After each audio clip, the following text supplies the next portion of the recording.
আসসালামু আলাইকুম বন্ধুরা, কেমন আছো? আলহামদুলিল্লাহ আমি ভালো আছি। তোমরাও হয়তো আল্লাহ পাকের অশেষ রহমতে ভালো আছো। আমি আজকে তৈরি করেছি চিকেন আলুর চপ রেসিপি। আমি এখানে চিকেন আলুর চপ রেসিপিটা দুই ধরনের তৈরি করেছি। আমার এই চিকেন আলুর চপ রেসিপিটা তোমাদের কাছে যদি ভালো লেগে থাকে অবশ্যই কমেন্টের মাধ্যমে জানাবে। আর এখানে আমি চিকেন চপ রেসিপিটা কিভাবে তৈরি করেছি দেখতে থাকো। চিকেন আলু চপ রেসিপিটা এত সুন্দর হয়েছে, তোমাদেরকে আমি একটা ভেঙে দেখাচ্ছি। এতটা সুন্দর হয়েছে ভিতরে। এভাবে সসের সঙ্গে তোমরাও খেতে পারবে, বিকেলের নাস্তা হিসাবে ইফতারের টেবিলেও রাখতে পারবে। আমার এই রেসিপিটা একবার হলেও ট্রাই করে দেখবে, এতটা টেস্ট হয় তা বলে বোঝানো যাবে না। আমি আজকে তৈরি করব চিকেন আলু চপ রেসিপি। আমি চিকেন আলু চপের রেসিপির জন্য এখানে নিয়েছি পেঁয়াজ বেরেস্তা, শুকনা মরিচ ভাজা, লবণ, চাট মশলা, গরম মশলা। এখানে আমি সিদ্ধ আলু নিয়েছি, এখানে আমি সিদ্ধ চিকেন নিয়েছি। এই সবগুলো উপকরণ এখন আমি হাতের সাহায্যে মাখিয়ে নিব। এখানে আমি সবগুলো উপকরণ একসঙ্গে হাতের সাহায্যে মাখিয়ে নিয়েছি। এরপরে আমি এখানে 1 চামচ সরিষার তেল ব্যবহার করব।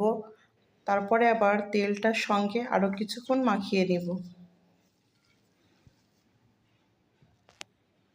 এরপরে আমি আলুর চপ তৈরি করার জন্য এভাবে শেপ তৈরি করে নিব।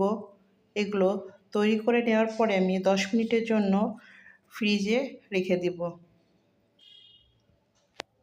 এখানে আমি একই আলুর চপ 2 রকম পদ্ধতিতে তৈরি করে দেখাবো। এই আলুগুলো আমি এভাবে লম্বা করে কেটে নিয়েছি। এরপরে যেই আলুর পুরটা তৈরি করেছিলাম এটার সঙ্গে এভাবে সেট করে নেব। এভাবে করে আমি সবগুলো তৈরি করে নেব।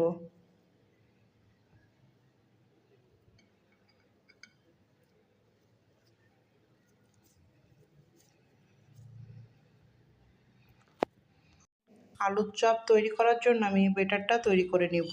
এখানে আমি 1/2 কাপ বেসন নিয়ে নিচ্ছি। এরপরে আমি পরিমাণ মতো লবণ, পরিমাণ মতো হলুদের গুঁড়া, পরিমাণ মতো মরিচের গুঁড়া। এরপরে আমি এখানে দিয়ে নিচ্ছি কর্নফ্লাওয়ার।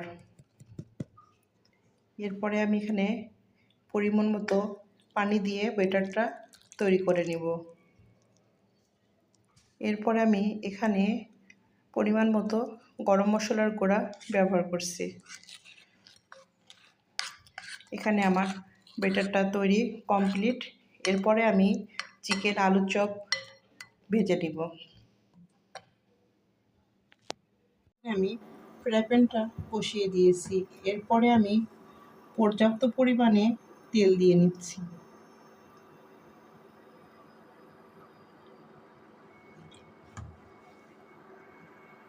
এখানে আমি এক এক করে আলুর চপগুলো ভেজে নিব।